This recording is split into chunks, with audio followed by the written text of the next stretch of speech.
Hello everyone and welcome to Call Sign Charlie Models. Time for another final review, and today we have actually a double final review of the Tamiya F4U-1A Corsair. We have two Corsairs. They're a little bit different. They're almost the same but a little bit different, and you'll see why here in a second. But going off with a little bit of a start with a history to the F4U-1A.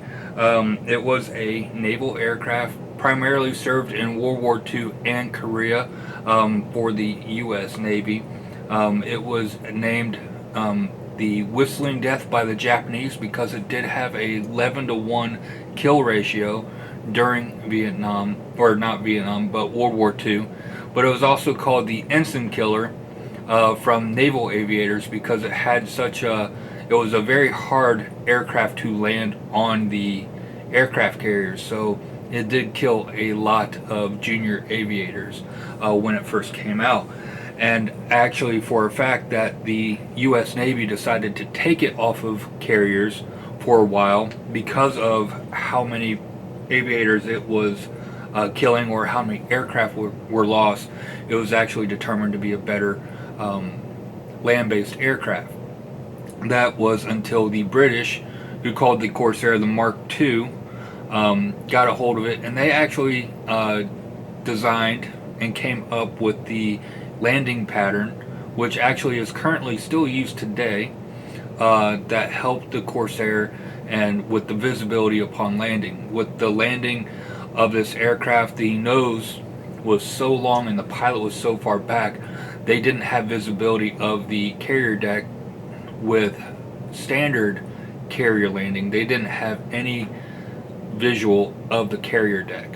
But with the new British format for the carrier landing, they were in a carrier brake and they were in a turn right up until the very last second to land the aircraft. So the pilot was able to maintain visual contact with the flight deck almost the entire time. So that was what actually ended up bringing the Corsair back to the U.S. naval carriers. But it was also kind of eclipsed by the arrival of the F6F Wildcat as well, or Hellcat. I'm sorry, Hellcat. So that's a little bit of a history about the Corsair. Later versions of the Corsair did end up going to serve on in Korea, as you can see in the movie Devotion, or the book Devotion, which is also a very good movie and also a very good read as well. So going on with the kit. For this kit, we use the Tamiya F4U-1A Corsair. Absolutely gorgeous kit. Goes together so well. Very little aftermarket was used in this kit. I think the only aftermarket I used were decals and the engine cowl and the cockpit and the wheels.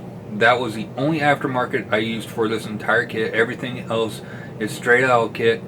The engine, actually, I ordered the Edward engine for it, and I had it all built up, and there was a little bit of a fit issue with it, and then I started looking at the actual kit engine, and the kit engine is just as good as the Edward engine, so I ended up using the kit engine anyways.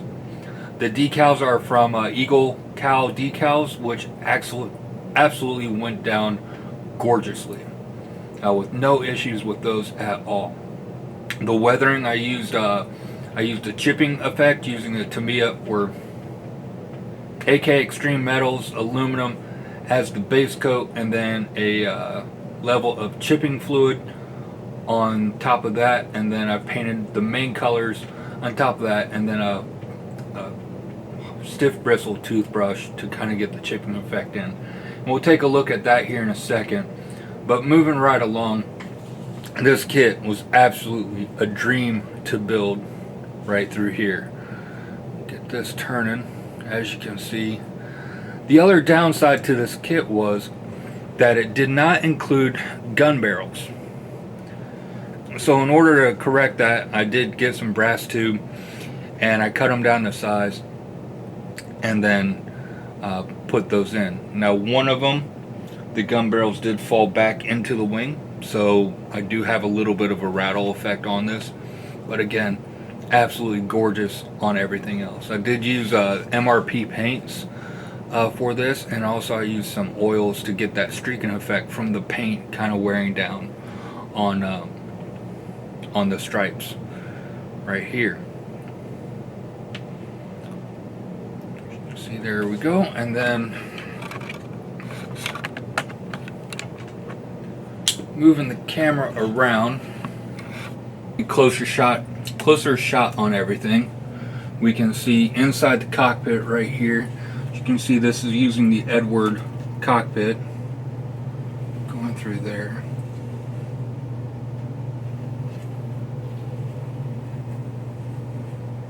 And as you can see, the chipping on top of the wings.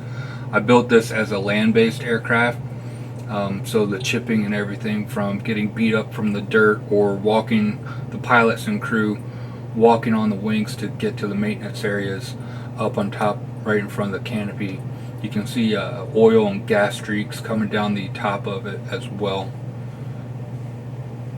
That we got all of our kills on the side.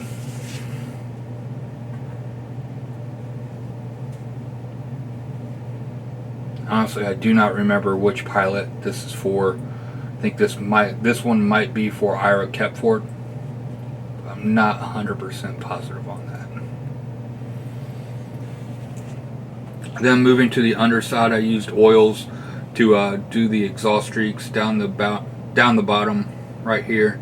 Then also, like I said, this was attached to a base, so it does have the dirt in the tread of the wheels, which also were from Edward, and again, absolutely amazing on the detail for that. And I'm hoping with this we can get a nice shot of the engine, as you can see right in there.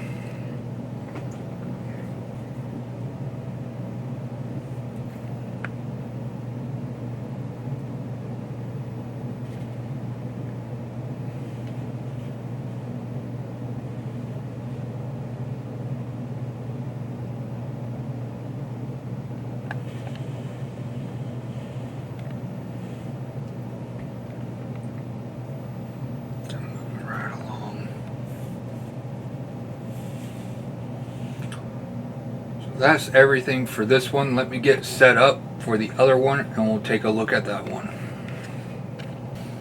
Alright, so now we're ready for the second one right here. Again, this is another Tamiya F4U-1A Corsair. I used the kit engine for this one and then the Edward engine cowl for this, so I can get the separate engine cowls. If I remember correctly, the engine cowls for the Tamiya ones were pretty thick and also had a few ejector pin marks, but the Edward pieces that I used, as you can see right here, no ejector pin marks, some nice detail on the inside right there as well. Alright, and then moving on, I did use the gray matter accessory set, as you can see right here. This one did take quite a bit of modification to the kit to get this to fit, but when it's in, it absolutely looks gorgeous on that. It has a little bit of extra detail to it. And the painting and weathering on this was all done the same way as the previous Corsair as well. This one is Boss Hog. Or no, the other one was Boss Hog. This is LA City Limits right here.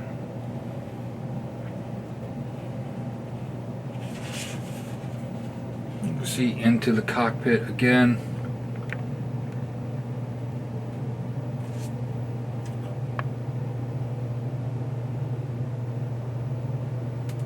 Chipping on the seat pan, the seat belts, everything on there.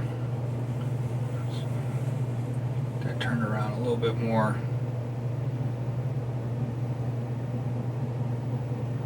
And inside the accessories bay. And again, that beautiful engine detail that was done by the Tamiya kit. I did use the Edward spark plug cables for it, as you can see there. It just adds in a little bit of detail.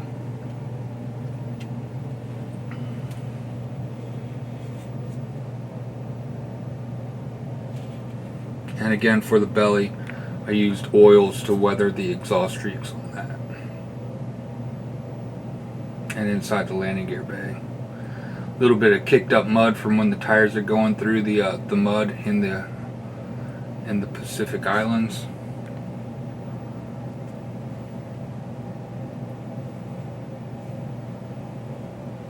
Again, this kit was an absolute dream to build.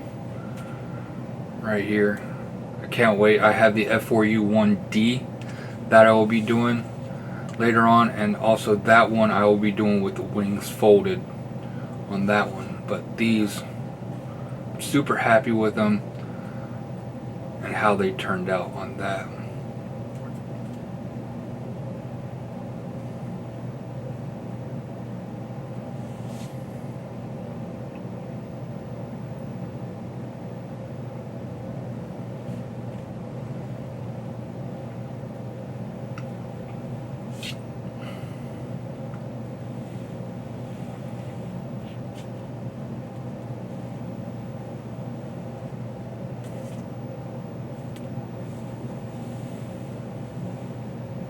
I used Easy Line antenna for the antenna line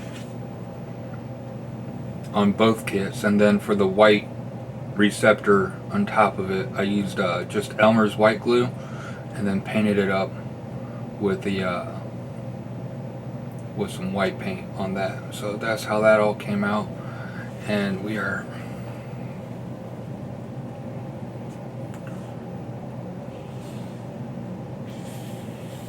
alright, so that's going to do it for this final review. I hope you guys enjoyed. If you haven't yet, don't forget to like and subscribe, and comment down below. Comment if you built this kit too, and what were your thoughts on this kit. And I hope you guys enjoyed. Thank you for watching, and until next time, have a great day, happy modeling, and stay frosty.